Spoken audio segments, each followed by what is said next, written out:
Hello बच्चों, मेरा नाम है मोहित और आपका स्वागत है हमारे यूट्यूब चैनल हिस्ट्री चैंपियन में। तो जैसा कि आप जानते हो, आपका बीए फोर्थ सेमेस्टर का जो पेपर होने वाला है इतिहास का, भारत का इतिहास 1885 से लेकर 1964 तक, इससे संबंधित जितने भी इंपॉर्टेंट क्वेश्चन हैं सारे के सारे मैं करा रहा हूँ। ये एक वन शॉट वीडियो होने वाला है जिसमें आपका unit first, unit second, unit third, unit fourth, चारों के चारों यूनिट है वो रिवाइज हो जाएंगी। मास्टर क्लास नंबर 3 है ये। तो पहली और दूसरी का जो लिंक है वो डिस्क्रिप्शन में दे दूँगा प्लेलिस्ट में, वहाँ से जाकर उनको भी देख सकते हो, अन्य इंपॉर्टेंट क्वेश्चन को भी आप देख सकते हो। कंप्लीट रिवीजन हो जाएगा इससे।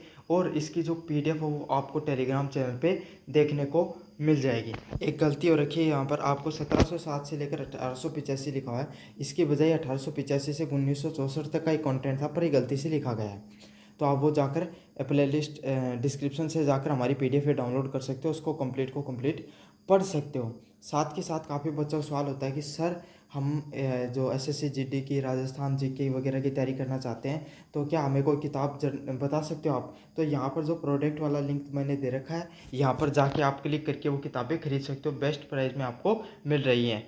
तो चलो इन्जॉय करो पूरा वीडियो को। मेरा नाम है मोहित और आपका स्वागत है हमारे यूट्यूब चैनल हिस्ट्री चैंपियन में। तो जैसा कि आप जानते हो, आपका जो पेपर होने वाला है आधुनिक भारत का इतिहास या फिर आजकल भारत का इतिहास है, जो 1707 से लेकर 1885 तक कर दिया गया है, उससे संबंधित जितने भी महत्वपूर्ण प्रश्न होने वाले हैं वो मैं आपको करवाने वाला हूँ। उसका अगला प्रश्न है माउंटबेटन योजना और भारत के विभाजन के कारण एवं प्रभावों का मूल्यांकन कीजिए। आपको पता है सबसे मोस्ट इंपॉर्टेंट क्वेश्चन में से एक ये है। तो चलो शुरू करते हैं वीडियो को। इससे पहले आप चैनल को सब्सक्राइब कर देना, वीडियो को लाइक कर देना और अपने दोस्तों को ज़रूर से शेयर कर देना। तो मैं आपको बताऊं, 1947 में भारत का राजनीतिक जो स्थिति है वो बहुत ज़्यादा विकट थी। क्यों? क्योंकि उस समय हिंदू मुस्लिम लोगों के बीच में बहुत ज़्यादा दंगे देखने को मिल रहे थे। इस एक तरफ मुस्लिम लीग है वो अलग पाकिस्तान, अपना अलग देश बनाने की मांग कर रही थी। उसी तरीके से जो कांग्रेस के लोग हैं वो भी मतलब हिंदू मुस्लिमों को अलग नहीं करना चाहते थे। वो किसी भी प्रकार का राजनीतिक रूप से हक नहीं देना चाहते थे मुस्लिम लीग के।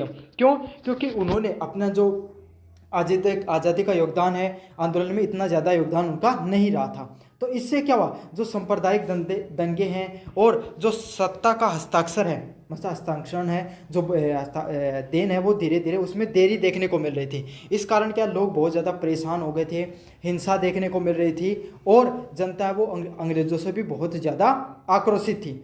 तो इसी को लेकर जो लॉर्ड माउंटबेटन है, उन्होंने भारत के जो आपको पता है अंतिम वायसराय थे, इन्होंने सत्ता का हस्ताक्षर करने के लिए एक योजना प्रस्तुत की। कब? 3 जून 1947 को। और उसी को क्या कहा जाता है? उसी को माउंटबेटन योजना के नाम से जाना जाता है। और इसी के आधार पर भारत का विभाजन और स्वतंत्रता संभव हुई। और जो 3 जून 1947 को माउंटबेटन योजना नामक एक योजना प्रस्तुत की जाती है, जिसमें भारत और पाकिस्तान का जो सत्ता का स्थान है वो क्या है, किसको दे दिया जाता है? भारतीय लोगों को दे दिया जाता है। और इससे भारत पाकिस्तान की भी विभाजन अलग होता है और भारत के स्वतंत्रता की भी पृष्ठभूमि इस चीज़ से तैयार हो जाती है। अब इसके भारत के विभाजन के क्या क्या कारण हुए, भारत और पाकिस्तान के विभाजन के क्या क्या कारण हुए? सबसे पहला था मुस्लिम लीग की मांग। तो जो मुस्लिम लीग है उसके द्वारा लाहौर प्रस्ताव 1940 रखा गया, जिसमें एक अलग मुस्लिम बहुल क्षेत्र बनाने की मांग की गई, जिसका नाम क्या था? पाकिस्तान रखा जाए। और ये लगातार मांग उठ रही थी पाकिस्तान जो मुस्लिम लीग थी उनके द्वारा। अगले वाला पॉइंट है हिंदू मुस्लिम सांप्रदायिक तनाव और तंगे। तो विशेषकर 1946 का जो डायरेक्ट एक्शन डे या सीधी कार्रवाई दिवस मनाने के बाद में लगातार हिंदू मुस्लिम लोगों के बीच में जो सांप्रदायिकता की भावना है वो एकदम खत्म हो चुकी थी और आपस में दंगे हैं वो लगातार देखने को मिल रहे थे। लोग आपस में एक दूसरे के प्रति एकदम कट्टर व्यवहार रखने लगे थे। बहुत से लोग हैं उनको मृत्यु के घाट उतार दिया गया था। आपको पता है पाकिस्तान से ट्रेन, लाहौर से जो दिल्ली तक ट्रेन आती थी वो खाली आती थी, वहाँ से भरकर, और यहाँ से जाकर वहाँ लोग पहुँचते थे वो भी पूर्ण रूप से मरे हुए लोग ही पहुँचते थे। तो इसी के द्वारा कैबिनेट मिशन योजना है, उसकी असफलता और कांग्रेस और मुस्लिम लीग के बीच में जो असविश्वास लगातार देखने को मिल रहा था, इसी के लिए जो कैबिनेट मिशन योजना है वो भी फेल हो गई थी। कि उसमें क्या प्रयास किया गया था कि हिंदू मुस्लिम के आधार पर भारत में विभाजन, भारत पाकिस्तान के बीच में विभाजन नहीं हो और कांग्रेस और जो मुस्लिम लोग लीग के जो लोग हैं उनके बीच में कहीं भी जाकर मध्यस्थता कराई जा सके। ये जो कोशिश थी लगातार विफल हो गई थी। ब्रिटेन की जल्द सरकार छोड़ने की मजबूरी। तो ब्रिटेन का द्वितीय विश्व युद्ध के बाद में आर्थिक संकट है वो गहरा चुका था। उनके खुद के पास खाने पीने के पैसे नहीं बचे थे। उनका देश भी आर्थिक संकट से गुजर रहा था, उनमें भी गहरा युद्ध देखने को मिल रहा था। तो वहाँ उन लोगों को भी बाहर छोड़ना था। क्यों? क्योंकि एक तरफ प्रशासनिक दृष्टि से भारत के ऊपर भी पैसा लग रहा था, यहाँ के लोग भी चाहते थे कि कैसे भी करके उनको आज़ादी दी जाए, और वो लोग लगातार दंगे वगैरह भड़कते हुए दिखाई दे रहे थे। उनसे प्रशासनिक दृष्टिकोण से, राजनीतिक दृष्टिकोण से और आर्थिक दृष्टिकोण से अब भारत है उनके लिए कोई फायदेमंद सौदा नहीं रह गया था। इसलिए वो चाहते थे कैसे करके भारत को स्वतंत्रता दे दी जाए। अगला क्या है? प्रांतीय स्तर पर सांप्रदायिकता व राजनीति का बढ़ावा देखना। तो जो छोटे छोटे प्रांत थे उनके अंदर, जैसे जो मुस्लिम बहुल इलाका था वहाँ पे हिंदुओं पे लगातार क्या अटैक हो रहे थे, जहाँ पे हिंदू बहुल इलाके थे वहाँ पे मुस्लिमों पर लगातार अटैक होते देख रहे थे। क्योंकि ये आपको पता है जब भी ऐसा समय आता है तो राजनीतिक रूप से सक्रियता का समय आता है, और कुछ लोग अपनी राजनीति के फायदे में कुछ लोगों को मतलब अपने फायदे के लिए सांप्रदायिकता दंगे व जो आपके सामने हेट स्पीच वगैरह भी फैलाते हैं। तो इससे क्या हुआ था, जो सांप्रदायिकता वो और बढ़ती जा रही थी, और जो अंग्रेज है वो भारत की प्रशासनिक व्यवस्था को संभाल नहीं पा रहे थे। अब माउंटबेटन की जो योजना है 3 जून 1947 को जो पेश की गई थी, उसमें पहला था भारत का विभाजन। तो उसमें भारत के विभाजन की बात की, जिसमें किन 2 देशों की बात की गई थी, भारत और पाकिस्तान है, उन 2 देशों की मांग की गई थी। फिर क्या? सीमा का निदान करना। तो पंजाब और बंगाल के हिंदू व मुस्लिम के बहुल क्षेत्र के आधार पर विभाजन किया गया था। तो आपको पता है सीमा है उसका विभाजन कर दिया गया। पंजाब और बंगाल में जो हिंदू मुस्लिम थे, जैसे पंजाब के जो मुस्लिम बहुल वाला इलाका था वो पाकिस्तान को दे दिया, हिंदू बहुल इलाका था वो भारत को दे दिया।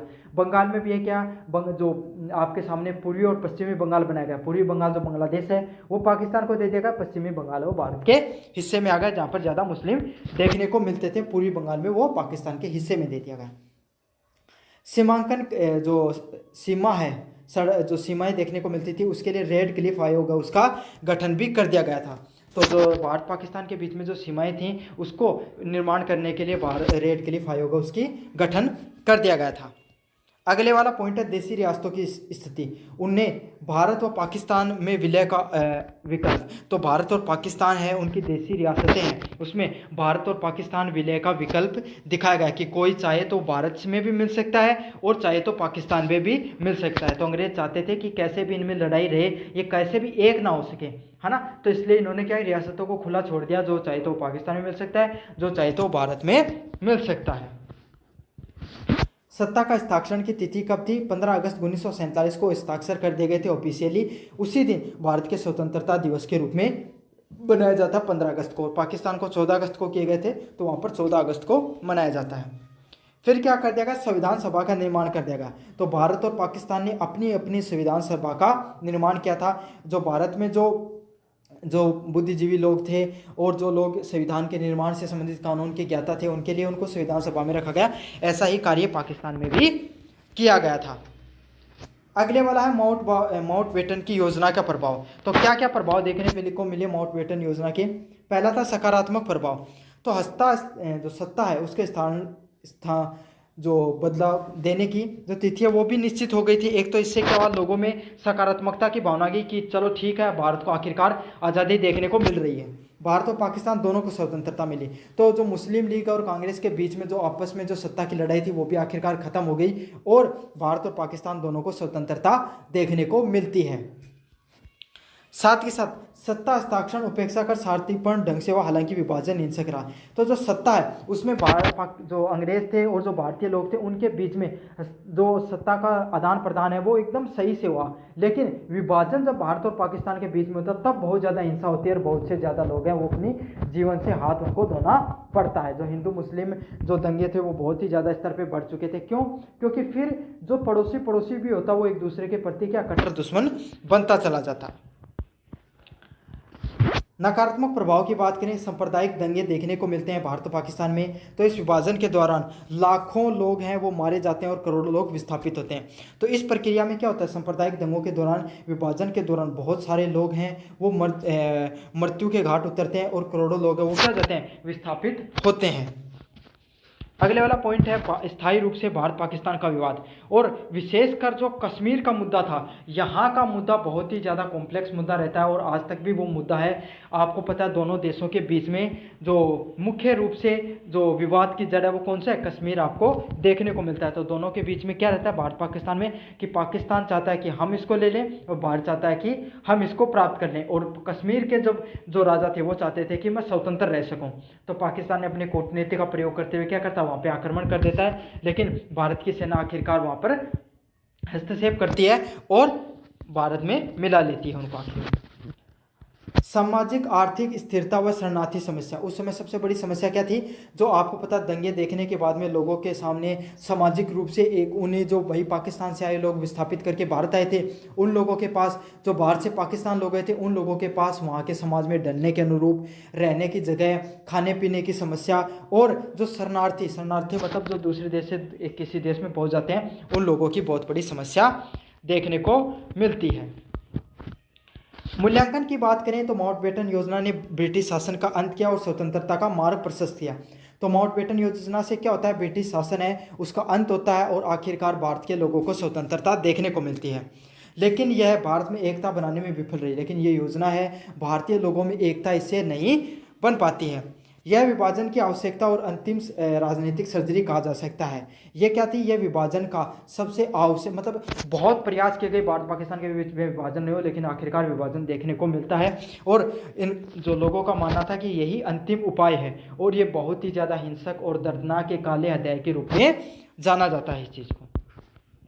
निष्कर्ष की बात करें, माउंटबेटन योजना भारत के इतिहास का सबसे बड़ा और निर्णायक मोड़ था, जिसने स्वतंत्रता के साथ साथ विभाजन का भी मार्ग प्रशस्त किया।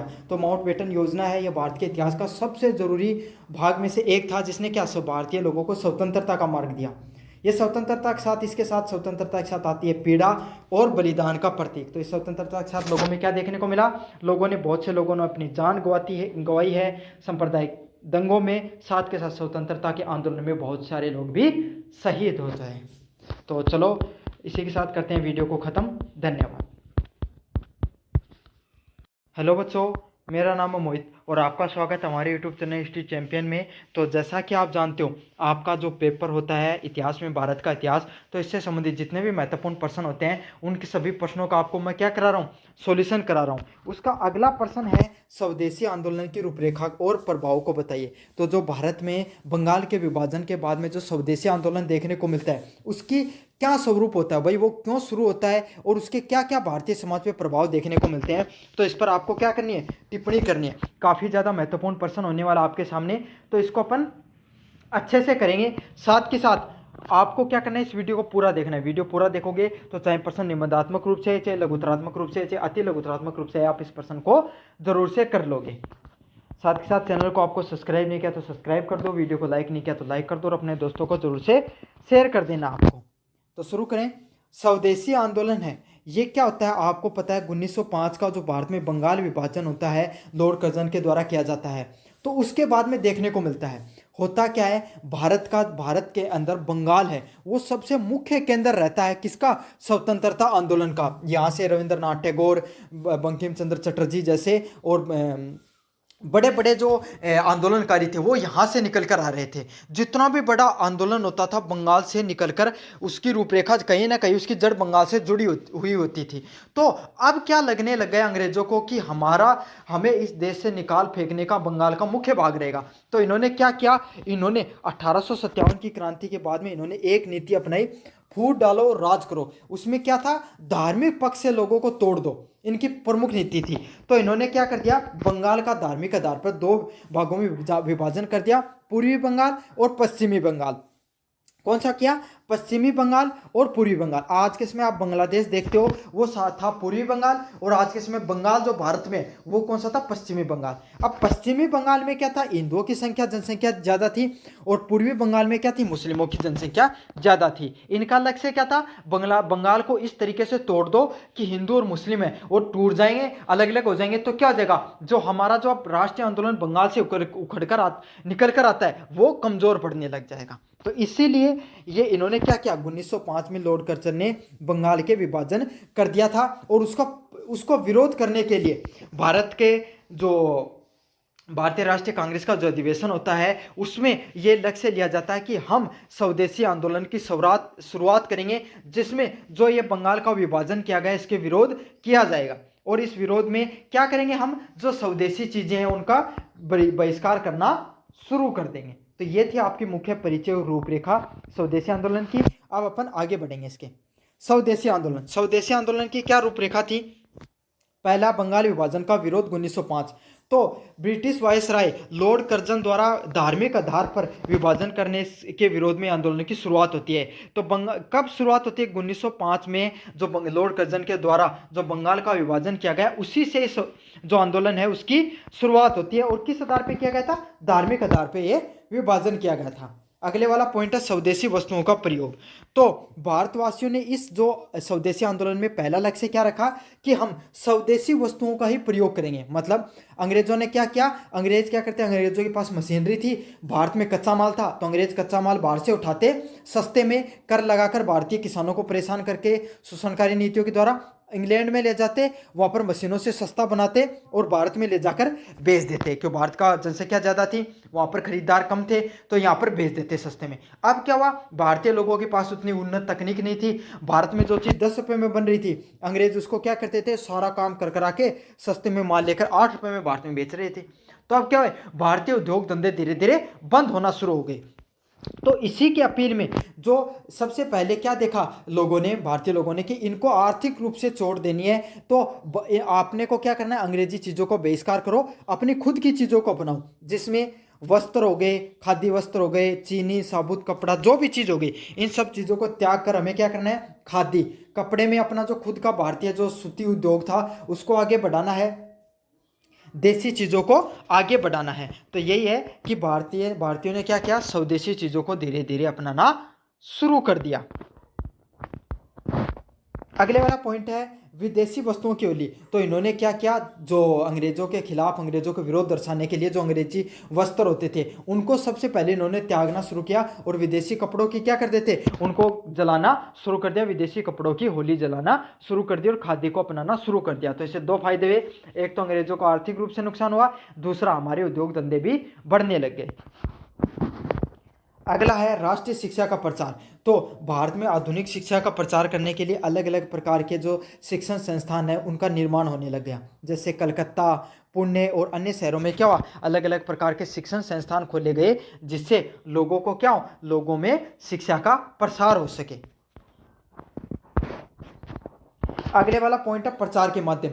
तो ये जो स्वदेशी आंदोलन था इसके लिए प्रचार के लिए अलग अलग प्रकार के माध्यम अपनाए गए, जैसे लेख लिखे गए, भाषण, नाटक, कविताएं और गीत और चित्रों के माध्यम से जनता को क्या किया गया? जनता को जागरूक करने का कार्य किया गया। तो ये अलग अलग तरीके अपनाए गए, जिसमें लेख लिखकर, भाषण देकर, नाटकों के द्वारा लोगों को जागरूक किया गया कि जो हमें अपने ये स्वदेशी आंदोलन है इसको क्या करना है? इसको आगे बढ़ाना, हमें राष्ट्रीय चेतना को आगे बढ़ाना है। समझ में आ गया? तो क्या होता है, लोग होते हैं ना वो क्षेत्रीय भाषा में, अब कोई इंसान कोई आपको पढ़ाने के लिए आए और वो आपको एकदम गहरी गहरी बड़ी बातें करें तो आप नहीं समझ पाओगे। कोई इंसान आपकी भाषा में प्यार पूर्वक समझाए सरल सी भाषा में तो आप जल्दी से समझ पाओगे। तो यही है, जो लोग कम समझ पाते, जो लोग अनपढ़ थे, जो कम शिक्षित थे, उसमें उनको लेख के माध्यम से, नाटकों के माध्यम से, कविताओं के माध्यम से।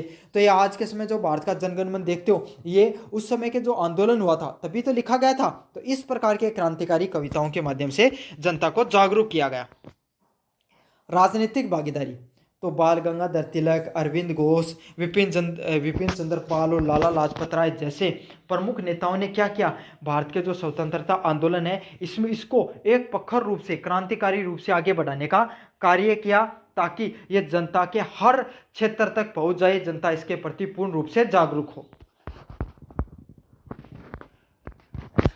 अब क्या हुआ? जो ये स्वदेशी आंदोलन देखने को मिलता है इसके क्या क्या प्रभाव रहते हैं, इसके क्या क्या समाज पर इम्पैक्ट पड़ते हैं। तो पहले वाला पॉइंट है राष्ट्रीय भावना की जागरूकता। तो जागरण। तो लोगों के अंदर ये जो आंदोलन फैला, इससे क्या हुआ? हर व्यक्ति में राष्ट्रीय भावना है उसके फैलने लगे, हर व्यक्ति के पास राष्ट्रीय भावना का जागरण होने लग गया। तो लोगों में स्वाभिमान, आत्मनिर्भरता और राष्ट्रीय एकता की भावना प्रबल हुई। तो इससे क्या हुआ, लोगों में जो स्वाभिमान की भावना थी कि भाई हाँ ये अंग्रेज हैं, विदेशी हैं और हम पर राज कर रहे हैं और हमारा विभाजन कर रहे हैं, तो लोगों ने क्या किया, अब लोगों में स्वदेशी भावना है कि भाई हम तो अपने लोगों के साथ रहेंगे, अपने लोगों की चीज़ें खरीदेंगे, इनकी चीज़ क्यों खरीदें। समझ में आ गया। अब ठीक सोचो, थारो भाई कोई काम कर रहा है, दूसरा कोई और परिवार और कोई आदमी कोई काम कर रहा है, तो थे पहले किन काम करवाओगा, कोई काम करवाना तो थारा भाई क्यों करवाओगा, भाई चीज़ है। तो यही भावना फैली लोगों में कि भाई हमें तो कोई भी साथ देना है तो किसके देना, अपने लोगों का ही साथ देना, इन अंग्रेजों को बहिष्कार करो। अगले वाला पॉइंट है देसी उद्योगों का विकास। तो क्या हुआ, चरखा, खादी, कुटीर उद्योग है, इन सब मिलों को प्रोत्साहन मिला। तो उस समय क्या हो गया था, जो सूती वस्त्र था वो पूरी तरीके से भारत में खत्म हो चुका था। तो अब ये जो स्वदेशी आंदोलन मिला, तो इससे क्या एक नई उन लोगों में ऊर्जा फैली और जो हमारा जो सूती वस्त्र उद्योग था ये फिर से खड़ा होने लग गया। इससे लोगों को रोजगार मिला तो पैसे आए और पैसे आता है तो आपको पता है आर्थिक क्रांति लोगों में सामाजिक क्रांति फैलाने का कार्य करती है। अगले वाला पॉइंट, राष्ट्रीय चेतना का विकास। राष्ट्रीय चेतना का विकास क्या होता है, इस आंदोलन ने पहली बार लोगों को एकजुट किया, साथ के साथ लोगों में ये भावना फैली कि अंग्रेज है हमारे खिलाफ है, इनको हमें क्या करना, देश से उखाड़ कर फेंकना है। तो ये क्रांतिकारी आंदोलन और गहन राजनीतिक सक्रियता का प्रेरणा मिला। तो सबसे पहले लोग क्रांतिकारी विचार लोगों में फैले, लोगों में पहली बार राजनीतिक सक्रियता आई, लोग एक जगह इकट्ठा होकर अंग्रेजों का पहली बार सक्रिय रूप से विद्रोह किया इस आंदोलन के माध्यम से। अगले वाला पॉइंट है राष्ट्रीय शिक्षा की स्थापना। तो इससे क्या हुआ, एक तो मतलब राष्ट्रीयता तो फैली, क्रांतिकारी आंदोलन तो फैला ही फैला। इससे क्या हुआ, एक चीज़ और सही हो गई कि भारत में राष्ट्रीय शिक्षा मतलब शिक्षा है वो भी अब क्या हो गई और मजबूत होनी शुरू हुई, जिसमें बंगाल नेशनल कॉलेज जैसे जो संस्थान थे उनकी स्थापना हुई। और जब शिक्षा फैलती है तो समाज में क्या हो जाता है, समाज में स्वतंत्रता की नींव अपने आप ही रखी जाती है। तो यही हुआ, राष्ट्रीय शिक्षा के संस्थानों के माध्यम से स्थापना से समाज में जो शिक्षा फैली तो क्रांति अपना आप ही बढ़ती चली गई। अगले वाला पॉइंट है महिलाओं और युवाओं की भागीदारी। तो ये जो आंदोलन हुआ इसमें महिलाएं हो गई, छात्र हो गई और सामान्य जन जो आम लोग हैं समाज के, उन तक भी ये क्या हुआ, ये आंदोलन पहुंचने लग गया। पहले आंदोलन होते थे लेकिन राजनीतिक रूप से ऊपर लेवल पे रह जाते थे, आम जनता इससे नहीं जुड़ पाती थी। लेकिन ये आम जनता का मुद्दा था, आम मनुष्य से जुड़ा, क्योंकि स्वदेशी चीज़ों को अपनाने की बात की तो हर व्यक्ति उस आंदोलन से जुड़ता चला गया। तो यही हुआ कि युवा और जो महिलाएं थे जो अब तक सामाजिक रूप से क्या पिछड़े हुए थे, किस चीज़ में, आंदोलनों में या फिर भारत का जो क्रांतिकारी आंदोलन थे, अब उन लोगों का भी इन आंदोलन से क्या हो गया, जुड़ाव होना शुरू हुआ स्वदेशी आंदोलन से। अगले वाला पॉइंट है ब्रिटिश शासन को चुनौती। तो क्या हुआ, ये पहली बार जो आंदोलन था इसमें लोग एकजुट होकर सबसे पहले इन्होंने भारतीय लोगों ने क्या किया, अंग्रेजों का विद्रोह करना शुरू किया। तो सबसे पहले अंग्रेजों को ये महसूस हुआ कि भारतीय लोगों में अब पहले की तरह आप उनका क्या नहीं कर सकते, उनको शोषण नहीं कर सकते हो। अब वो लोग समझदार और जागरूक हो चुके हैं, अब आप उन पे इतनी जो शोषणकारी नीतियां हो गई, आप उनका हर तरीके से शोषण नहीं कर सकते हो। अब ये लोग एकजुट हो गए हैं और अब हमारे दिन है वो थोड़े ही रह गए हैं भारत के अंदर, अब हमारा शासन ज़्यादा दिन चलने वाला है नहीं। अब निष्कर्ष की बात करें, स्वदेशी आंदोलन ने भारतीय स्वतंत्रता आंदोलन को जन आंदोलन बना दिया। तो ये जो आपका स्वदेशी आंदोलन हुआ इसने क्या किया, हर जनता तक ये जो आंदोलन है ये पहुंचा और इसका क्या हुआ, इस स्वतंत्रता आंदोलन ने एक नई दिशा दी। यह केवल आर्थिक बहिष्कार ही नहीं था। तो ये जो आंदोलन है इसमें केवल लोगों को एक आर्थिक बहिष्कार ही नहीं देखने को मिला, बल्कि सांस्कृतिक, राजनीतिक और सामाजिक चेतना का व्यापक आंदोलन बन गया। लेकिन इसके साथ क्या हुआ, इससे सांस्कृतिक, राजनीतिक और आर्थिक चेतना का भी एक नया आंदोलन के रूप में उभर कर आया। लोगों में आर्थिक रूप से चेतना पहुंची, लोग राजनीतिक रूप से सक्रिय हुए, जो बड़े बड़े नेता इन्होंने राजनीतिक रूप से एकता दिखाई, सांस्कृतिक रूप से लोग इकट्ठे हुए कि हमें तो भारतीय लोगों के साथ रहना है। तो क्या हुआ, धीरे धीरे ये जो आंदोलन है ये व्यापक रूप से फैलने लग गया और आगे जाकर यही आंदोलन असहयोग आंदोलन और भारत छोड़ो जैसे आंदोलन की रूपरेखा इसी आंदोलन से तय होती है और इसी आंदोलन से भारत में एक नई दिशा तय होती है, क्रांतिकारी आंदोलन की, भारत की स्वतंत्रता आंदोलन की।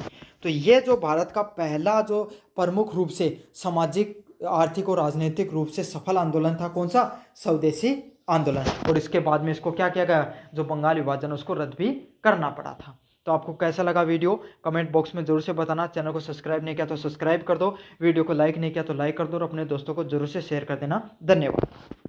मैं आपको 1 मिनट के लिए रोकना चाहूँगा, एक छोटी सी इन्फॉर्मेशन है। काफ़ी बच्चे मेरे पास मैसेज करते हैं कि सर जब हम तैयारी करते हैं तो पेपरों के बाद में हम कंपटीशन की तैयारी करते हैं, जैसे राजस्थान जीके, राजस्थान से कोई भर्ती हो गई, एसएससी जीडी हो गई, दिल्ली पुलिस हो गई, एसएससी सीजीएल हो गई, तो इससे संबंधित हमको कोई ऐसी किताब बता दो जिनको पढ़कर हमारा सिलेक्शन हो सके और हमारी तैयारी बहुत बढ़िया हो सके। तो मैं सबसे बेस्ट टीचर्स की और सबसे बेहतर किताबों का जो लिंक है वो आपको यहाँ पर प्रोडक्ट वाला ऑप्शन दिखाई दे रहा होगा, यहाँ पर दे रहा हूँ। आप क्या कर सकते हो, इस प्रोडक्ट वाले ऑप्शन पर क्लिक करो और उन किताबों को खरीद सकते हो सबसे सस्ती प्राइस में। जो अमेजोन या फ्लिपकार्ट पे सबसे सस्ती जो किताबें मिल रही थी, पूरा कॉम्बो पैक उन्हीं किताबों का और सबसे बेस्ट और सबसे जेन्युइन किताबों का लिंक मैं आपको दे रहा हूँ, जाकर आप वहाँ से खरीद सकते हो। और अगर आपको खरीदनी है और आपके पास अभी पैसे नहीं है तो कार्ट में डालो, जैसे सेल आ जाएगी थोड़े दिनों बाद में तब खरीद लेना। तो सारे के सारे बच्चे जो खरीदना चाहते हैं जल्दी से कर लो, अभी ऑफर है, फिर बाद में ऑफर है वो चला जाएगा।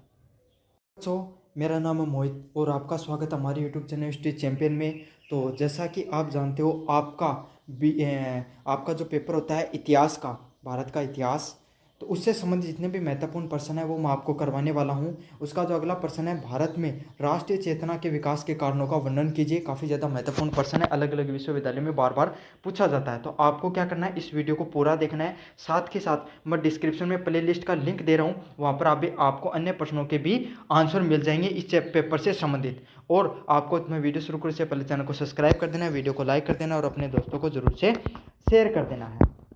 तो जो भारत में राष्ट्रीय चेतना मतलब भारत का जो स्वतंत्रता का आंदोलन हुआ उसको एक नई रूपरेखा मिली, वो कैसे आगे बढ़ा और कैसे भारत को स्वतंत्रता मिली। तो वो कोई भी चीज़ जब शुरू होती है तो लोगों के अंदर एक भावना उत्पन्न होती है। फिर भावना क्या होती है, भावना एक छोटा आंदोलन होता है, आंदोलन क्रांति का रूप लेती है और क्रांति क्या होती है, फिर समाज में बदलाव का रूप लेती है। तो यही है कि ये चेतना, सबसे पहले लोगों के अंदर ये भावना कैसे आई राष्ट्रभक्ति के प्रति, राष्ट्रीय जो आंदोलन खड़ा हुआ वो किस भावना के नींव पर खड़ा हुआ, तो आपको इसके बारे में बताना है। तो शुरुआत करें अपन वीडियो की। सबसे पहले भारत में राष्ट्रीय चेतना का विकास कहाँ से हुआ, 19वीं शताब्दी के से शुरू हुआ। कैसे शुरू हुआ, ये वह समय था जब लोग राष्ट्रीय एकता, स्वतंत्रता की भावना और विदेशी शासन के प्रति विरोध का भाव जन्म लेने लगा। अब क्या हुआ, स्टार्टिंग में जब कोई भी नई व्यवस्था आती है तो लोग क्या करते हैं, लोग पहले स्टार्टिंग में थोड़ा थोड़ा विरोध करते हैं। तो अंग्रेज आए तो बक्सर का युद्ध हुआ, उसमें जो बंगाल पे सबसे पहले इन्होंने क्या किया, आए तो कंपनी बन के थी ईस्ट इंडिया कंपनी, लेकिन इन्होंने धीरे धीरे अपना राज जमाना शुरू कर दिया। तो थोड़ा थोड़ा विरोध हुआ, लेकिन फिर क्या हुआ, जनता धीरे धीरे इनके मतलब न चाहते हुए या चाहते हुए भी क्या हुई, साथ होने लग गई थी। लेकिन फिर इनका क्या हुआ, जैसे सत्ता आपके हाथ में आने लग जाती है, आप क्या हो जाते हो, निरंकुश हो जाते हो, जनता का परवाह करनी छोड़ देते हो। तो यही होता है, जो अंग्रेज है उन्होंने क्या कर दिया, जनता से इनको कोई मतलब नहीं था, खुद के मुनाफे के लिए, और भारतीय लोगों को इन्होंने पूरी तरीके से शोषण करने का कार्य किया। तो 19वीं शताब्दी के आते आते क्या हुआ, लोग जागरूक होने लगे कि अब ये अंग्रेज हैं, ये हमारे देश को, हमारे प्रति अब इनका निरंकुश शासन बहुत हुआ, अब हमें अपने देश की अपनी सत्ता को प्राप्त करना है, हमें स्वदेशी शासन को लेकर आना है। तो लोगों में किस प्रकार की भावना शुरू हुई, राष्ट्रीय एकता सबसे पहले किसमें आई कि हम भारतीय हैं और ये अंग्रेज क्या बाहरी लोग हैं, हमें एक होकर इन्हें उखाड़ कर फेंकना होगा। ये तो संख्या में कुछ हैं और हम इतनी ज़्यादा संख्या में हैं तो भी हम इन पे शासन करवा रहे हैं। स्वतंत्रता की भावना, लोग क्या हो गए थे, लोग जो अंग्रेज है उनके जो निरंकुश शासन, उनके द्वारा जो शासन किया जा रहा है उसमें बंधन में बंध गए थे एकदम। तो उनके कारण उनके अंदर जो विद्रोह की भावना है वो बहुत ज़्यादा क्या हो गई थी, बहुत ज़्यादा बढ़ने लग गई थी। तो इसमें लोगों के अंदर क्या है कि अब हमें बस इनके जो निरंकुश शासन है इनसे कैसे भी करके स्वतंत्रता प्राप्त करनी है। और जो विदेशी शासन था, बाहरी लोगों के द्वारा शासन किया जा रहा था, इसके विरुद्ध उन्होंने विरोध करना शुरू कर दिया था। धीरे धीरे क्या होने लगे, अलग अलग तरीके से, सामाजिक तरीके से। क्यों, अंग्रेज क्या, हमारी शिक्षा प्रणाली हो गई, महिलाओं के प्रति अधिकार हो गए, सती प्रथा, पर्दा प्रथा, बाल विवाह, इन सब प्रथाओं को खत्म करते जा रहे थे। तो उस समय लोगों को क्या लग रहा था, ये हमारे समाज, हमारी संस्कृति को खत्म करने का कार्य कर रहे हैं। तो जो समाज का जो निचला तबका था, समाज का वो तबका जो राजनीति में कम था, उन लोगों को भी ये महसूस होने लग गया कि अब हमें समाज में बदलाव लाना चाहिए, राजनीतिक रूप से जो भारतीय राजनेता थे, अब वो क्योंकि भारतीय लोग भी शिक्षित होने लग गए, तो उनके अंदर भी राजनीतिक रूप से समझ आने लग गई कि अब हमें स्वतंत्रता प्राप्त करनी चाहिए। और आर्थिक रूप से क्या हुआ, अंग्रेज क्या करते थे, भारत से पैसा कमाते थे और अंग्रेज भेज देते, इंग्लैंड भेज देते थे। अब भारत से पैसा कमाया, अगर भारत में ही वही पैसा लग जाता तो भारत का विकास होता, लेकिन इन्होंने ये नहीं किया। इन्होंने भारत से पैसा तो कमाया और अंग्रेज विदेशों में भेज दिया। क्या क्या, भारत के कारखाने खत्म कर दिए, भारतीय लोगों को रोजगार नहीं मिला, भारत पे इतना ज़्यादा कर लगा दिया कृषि पर कि भारत का विकास बिल्कुल हो गया, भारत तो गरीब होता चला गया और अंग्रेज अब भ्रष्टाचार करके अमीर होते चले गए। तो ये सब प्रमुख कारण थे, सामाजिक, राजनीतिक, आर्थिक और सांस्कृतिक। अब आपको बताऊंगा राष्ट्रीय चेतना के प्रमुख कारण, मुख्य मुख्य बिंदु है जो आपको एग्जाम में लिखे आने वो कौन से हैं। ये तो मैंने परिचय के रूप में आपको सारी चीजें समझाई हैं।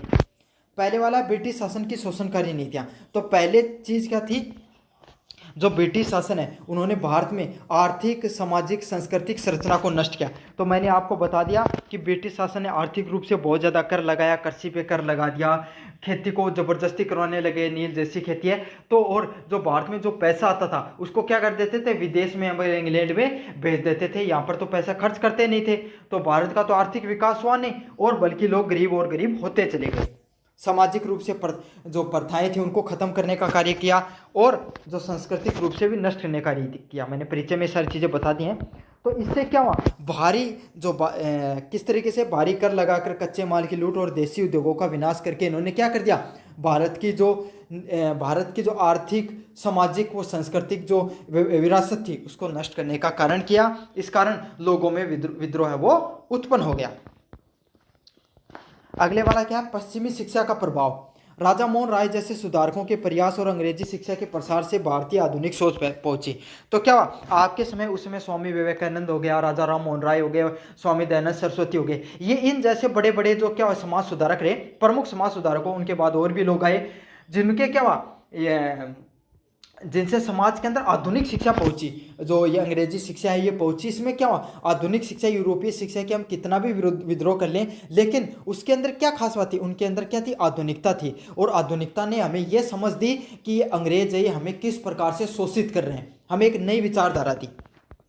और जैसे समाज सुधारक थे, इन्होंने भी समाज में एक नई विचारधारा को लाने का कार्य किया, जिसने क्या, आधुनिक सोच ने हमें तर्क शक्ति और समानता की भावना जमी। इससे हमें क्या पहुंचा, हमें एक दूसरे चीजों पर तर्क करना शुरू कर दिया। मतलब अंग्रेज कोई नीति लगाते तो हम सवाल पूछना शुरू किया कि हुआ तो क्यों हुआ, तथा लोगों में समानता की भावना भी फैलनी शुरू हुई। समानता की भावना मतलब कि सभी लोग हैं वो एक साथ मिलजुल कर रहना चाहिए। हम जो आज के समय अंग्रेज जो फूट डालो और राज करो जैसी नीति अपना रहे हैं, इनके विरोध में लोगों खड़े होने शुरू हो गए। लोगों ने स्वतंत्रता, लोकतंत्र और मानव अधिकार अवधारणा को समझना शुरू किया। तो लोगों को समझ में आया कि अंग्रेज है तो हमारे पर पूरी तरीके से शासन करने, हमारे भी कुछ अधिकार हैं जो उनसे हम वंचित हो रहे हैं, हमें उनको प्राप्त करने के लिए क्या करना पड़ेगा, संघर्ष करना होगा। अगले वाले पॉइंट की बात को, संचार और परिवहन के साधनों का विकास। तो क्या हुआ, भारत है वहाँ पर रेल, डाक, तार और समाचार पत्रों को भारत से जोड़ा।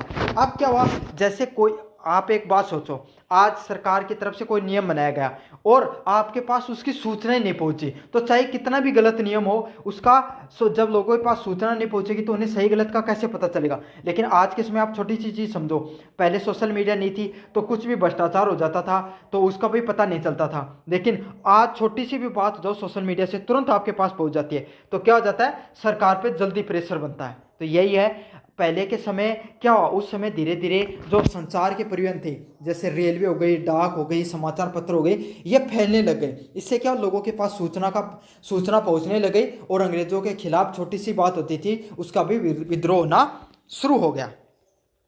इससे क्या, विचारों का आदान प्रदान हुआ और विभिन्न क्षेत्रों में राष्ट्रीय मुद्दों एकजुट होकर लड़ने लगे। तो क्या हुआ, इससे क्या, लोगों में जो विचारों का आदान प्रदान होना शुरू हुआ और लोगों के जो राष्ट्रीय मुद्दे थे, हर कोई मुद्दे पर जो अंग्रेज है वो शोषणकारी नीति बना देते थे, इसके ऊपर क्या होने लगे, लोगों के पास पहुंचने लगे। और जो राष्ट्रीय हमारे आंदोलनकारी थे ये भी अपने जो समाचार पत्र निकाल कर क्या अंग्रेजों के खिलाफ लिखते रहते थे, कि इन्होंने कहानियां लिखी जो किसी के द्वारा समाचार पत्र निकाले गए।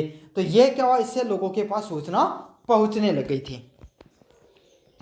अगला क्या, भारतीय भाषाओं में साहित्य का जागरण। अच्छा, एक सबसे खूबसूरत बात है, सबसे बढ़िया बात कही, जो आज आप कन्नड़ सिनेमा देखते हो, तेलुगु सिनेमा, राजस्थानी सिनेमा, गुजराती, ये जो राष्ट्रीय जो आज भाषाओं का, क्षेत्रीय भाषाओं की पहचान है, ये भक्ति आंदोलन से शुरू होती है, राष्ट्रीय आंदोलन में जैसे पहुंचती है तो बहुत ही प्रखर रूप से हो जाती है। क्यों?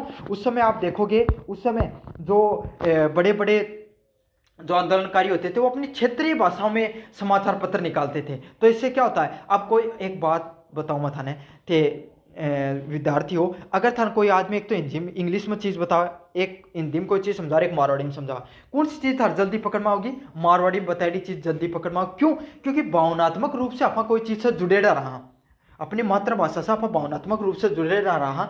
इंग्लिश में चीज़ अपने जल्दी सी समझ में क्या को नहीं आवा। क्यों? क्योंकि भावना को नहीं उस चीज़ में, उस शब्द में समझ मांगी। तो यही है, जब ये लोग अपनी क्षेत्रीय भाषा में लिखते थे तो लोगों का और ज़्यादा जुड़ाव होता चला जाता था।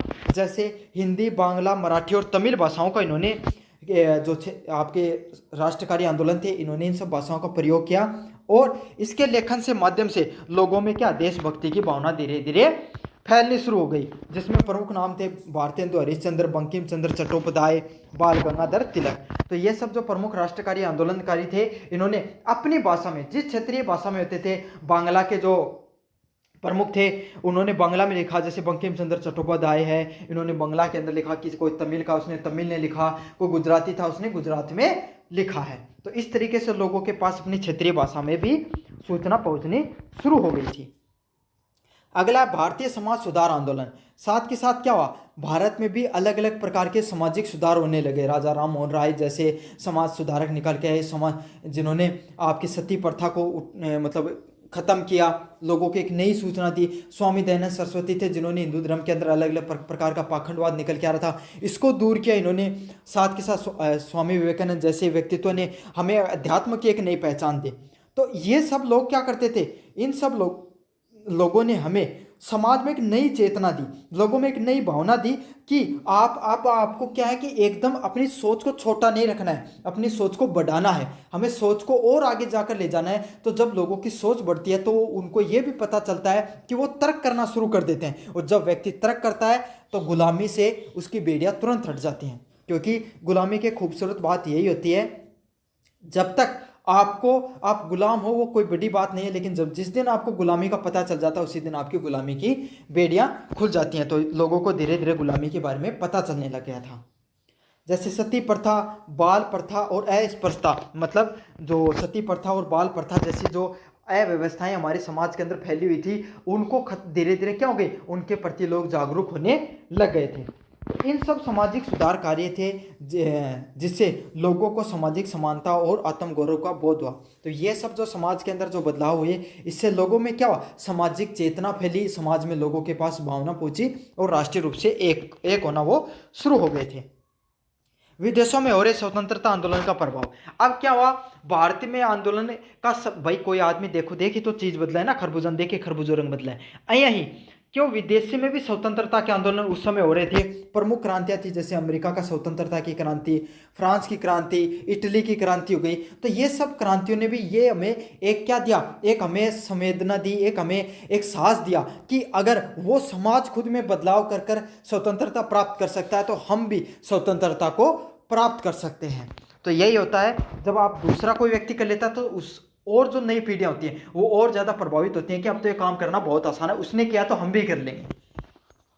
तो यही होता है, इससे भारतीय लोग भी प्रेरित हुए विदेशी क्रांतियों से और उन्होंने भी स्वतंत्रता आंदोलन को एक नई रूपरेखा दी। अगले वाला पॉइंट है 1857 की क्रांति। मानना कि 1857 की जो भारत में क्रांति है वो असफल जरूर रही, लेकिन वो प्रथम प्रयास था हमारी जो स्वतंत्रता आंदोलन का था। और उन्होंने ये दिखा दिया, बशर्ते हम हारे 1857 की क्रांति में, लेकिन हम उस स्तर तक पहुंच गए थे कि हर व्यक्ति के अंदर ये भावना पहुंच गई कि अब बहुत हुआ, अब हमें इन अंग्रेजों को उखाड़कर फेंकना है। तो यही हुआ कि पहली बार लोगों को, शासन में जो समाज के लोग थे, इनको ये महसूस हुआ कि हम भी अंग्रेजों के खिलाफ जो लड़ सकते हैं। पहली बार लोगों को ये साहस दिलाने का इस क्रांति ने कार्य किया कि अंग्रेज कोई बड़ी बात नहीं है, अगर हम सब एकजुट हो जाएं तो हम अंग्रेजों को इस देश से उखाड़कर फेंक सकते हैं। अगले वाला भारतीय राष्ट्रीय कांग्रेस की स्थापना 1885 में। अच्छा, ये 1885 की जो राष्ट्रीय कांग्रेस है, भारतीय राष्ट्रीय कांग्रेस, इसकी स्थापना हुई। तो इससे क्या हुआ, राष्ट्रीय कांग्रेस से क्या हुआ? अब कोई भी एक बात सोचिए, आपके गांव में अगर 10 व्यक्ति अलग अलग कोई कार्य करें और 10 व्यक्ति एक जगह बैठकर कोई एक निष्कर्ष पर पहुंचकर कोई कार्य करें, तो कौन सा अच्छा होगा? 10 व्यक्ति एक जगह बैठकर कार्य करेंगे तो क्या होगा, एक दिशा में कार्य होगा और सही जल्दी कार्य हो जाएगा। तो यही काम होगा। कांग्रेस ने क्या अलग किया? कार्य उस समय राष्ट्रीय जो आंदोलन है वो चल उस समय भी रहा था, बुद्धिजीवी लोग तभी भी थे, काम सारे हो रहे थे, लेकिन फर्क क्या हुआ आपका राष्ट्रीय कांग्रेस का, कि सारे लोग एक जगह आकर कार्य करना शुरू कर दिया। क्यों? अगर 10 दिशाओं में कार्य होगा तो कोई एक दूसरे का विरोध करने लग जाएगा, हो सकता है अलग अलग लोगों की विचारधारा होती है। जैसे कांग्रेस में भी गर्म दल और आपके साथ नरम दल बने थे। वही कोई क्रांति से लड़ना चाहता है, कोई आदमी विचार अपने प्रेम पूर्वक चीजें समझाना चाहता है। तो कांग्रेस की यही खूबसूरती थी, वहां पर कांग्रेस ने सभी लोगों को, बुद्धिजीवी लोगों को एक छत के नीचे लेकर आए, और जैसे कोई चीज नहीं निकल कर आती थी, अंग्रेज कुछ गलत कार्य करते थे, सभी लोग एकजुट होकर क्या करते थे, एक उद्देश्य प्रस्ताव लाते थे और उस पर विद्रोह की रूपरेखा मिलती थी। तो यही हुआ, एक संगठन का यही फर्क होता है। तो एक समाज को और एक भारतीय क्रांति को एक नई आवाज मिली भारतीय राष्ट्रीय कांग्रेस के द्वारा। अब निष्कर्ष की बात करें अपन, भारत में राष्ट्रीय चेतना का विकास धीरे धीरे किंतु प्रभावशाली ढंग से हुआ। तो भारतीय में जो राष्ट्रीय जो क्रांतिकारी आंदोलन है, इसमें क्या हुआ, जो उसकी भावना है, उसका जो प्रचार है, उसके जो भावना को आगे बढ़ने का कार्य होता है, लेकिन धीरे धीरे जरूर होता है, लेकिन हुआ बहुत प्रभावशाली ढंग से। इस चेतना ने स्वतंत्रता संग्राम की नींव रखी। तो ये जो चेतना फैली, इससे हमारे समाज के अंदर जो स्वतंत्रता आंदोलन है उसकी क्या होती है, नींव की रखी जाती है, और वही आगे चलकर भारत के राष्ट्रीय स्वतंत्रता आंदोलन की बनाने की दिशा में प्रेरित किया। और इसी आंदोलन ने क्या किया, भारत में जो स्वतंत्रता आंदोलन है उसको बनाने की दिशा में कार्य किया। तो ये था आपका पूरा का पूरा प्रश्न, भारत में राष्ट्रीय चेतना के विकास के कारणों का वर्णन कीजिए। काफ़ी ज़्यादा महत्वपूर्ण प्रश्न है, अच्छे से करके चले जाना, पेपर आपके सामने जरूर से, यहाँ से प्रश्न जरूर से देखने को मिलेगा। धन्यवाद। हेलो बच्चों, मेरा नाम है मोहित और आपका स्वागत हमारे यूट्यूब चैनल हिस्ट्री चैंपियन में। तो जैसा कि आप जानते हो, आपका जो पेपर होता है भारत का इतिहास, तो उससे संबंधित जो आपका महत्वपूर्ण प्रश्न है, भारत छोड़ो आंदोलन 1942 के कारण, घटनाक्रम और परिणामों पर विस्तार से टिप्पणी कीजिए। काफी ज्यादा महत्वपूर्ण प्रश्न होता है आपके सामने। आपको पता है ये प्रश्न एग्जाम में जरूर से देखने को मिलता है। तो आपको क्या करना है, इस वीडियो को पूरा देखना है, साथ के साथ आपको चैनल को सब्सक्राइब कर देना, वीडियो को लाइक कर देना और अपने दोस्तों को जरूर से शेयर कर देना। चाहे प्रश्न निबंधात्मक रूप से आए, चाहे अति लघुतरात्मक रूप से आए, चाहे लघुतरात्मक रूप से आए, ये प्रश्न एग्जाम में आएगा तो आप इस प्रश्न को हर हाल में कर दोगे। अब मैं आपको बताऊं, जो भारत छोड़ो आंदोलन है 1942 के, क्या हुआ, इसके प्रमुख कारण क्यों हुए, क्यों हुआ? क्योंकि जो भारतीय लोग हैं उनको द्वितीय विश्व युद्ध में बिना कोई कारण बताए उन्हें डाल दिया गया था। समझ में आया? भारतीयों को यह कहा गया कि आप हमारा सहयोग कीजिए, अंग्रेजों ने कहा कि आप हमारा सहयोग करो और हम आपको क्या कर देंगे, हम आपको स्वतंत्रता दे देंगे। इसके लिए क्रिप्स मिशन लेकर आए 1942 में, लेकिन अंग्रेज बहुत समझदार थे, भारतीयों को भी ये पता चल गया था कि ये बहुत समझदार, अपना काम निकलवा कर क्या कर लेंगे, हमें स्वतंत्रता और सब देने का इनका कोई उद्देश्य है नहीं, बल्कि इनका उद्देश्य सिर्फ द्वितीय विश्व युद्ध में भारतीयों का समर्थन लेकर युद्ध जीतने का सिर्फ इनका एकमात्र लक्ष्य है। तो भारतीयों ने इनका पुरजोर विरोध किया, और साथ ही साथ महात्मा गांधी को भी अब ये चीज समझ में आ चुकी थी, अहिंसात्मक आंदोलन से अब कुछ नहीं होने वाला है, अब हमें हिंसा का प्रयोग लेना ही पड़ेगा। और इसीलिए उन्होंने अब और उन्हें यह भी पता चल गया था कि अब जनता है वो पूर्ण रूप से क्या हो गई, सक्रिय हो चुकी है।